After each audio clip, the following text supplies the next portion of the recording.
now we have Wippe-lig, and this is the game that I'm Wippe-lig good.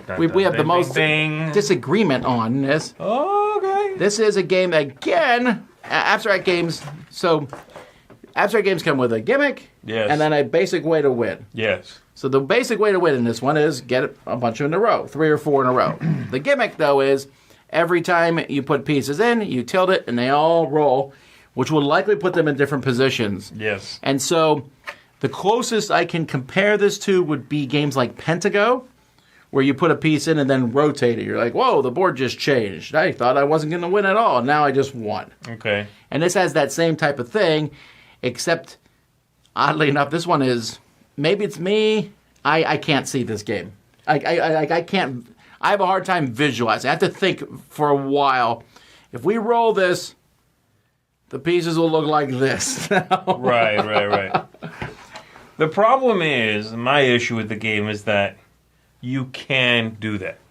You just take your time and you do it. You can, if you want to, you can, before you tip it, you can see it in your head the other way. You can do that. It might take you a minute. It might take you 2.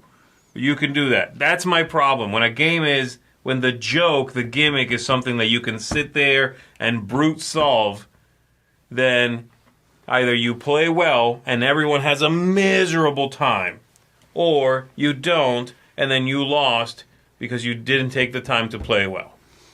That doesn't bother me. By the way, it's more than just a one-off because also rows will have different numbers in them. Well, I know, but you just count from the side facing the slope. Sure, but if there's 5 and 3, there's gonna, when they land on this side, they'll be 2 or 3 off from where they were on the other side. Sure, yes. I don't know. Yes, I realize you could play this really seriously. I'm just amused by it. I find it to be fun. This is a 7 for me. Yes, I will admit, them rolling down makes me happy. It is a fun, it's a really it's very satisfying. It's super well made. This seesaw thing is just neat. I don't dislike this one. I also don't have as hard of a time seeing it. But you're right. It's a fun bit to mess with. And the rules in this are super clear.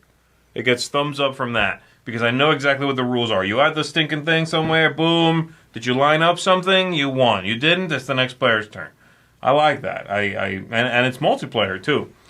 So this one gets a 6 from me. I don't love it. I think it's a neat abstract game. Definitely one to also leave on the coffee table. Just because it's I really would. You can just play with this. People are going to walk by and all they're going to do is tip it. Just tip it. It's like those sand things where you flip them upside down and all the sand falls down. But then if they're playing with it, you can be like, you want me to show you how that works? It's a game too. So it gets some points from that, from the production, from the attractive level of it. So yeah, 6 and a 7 for you.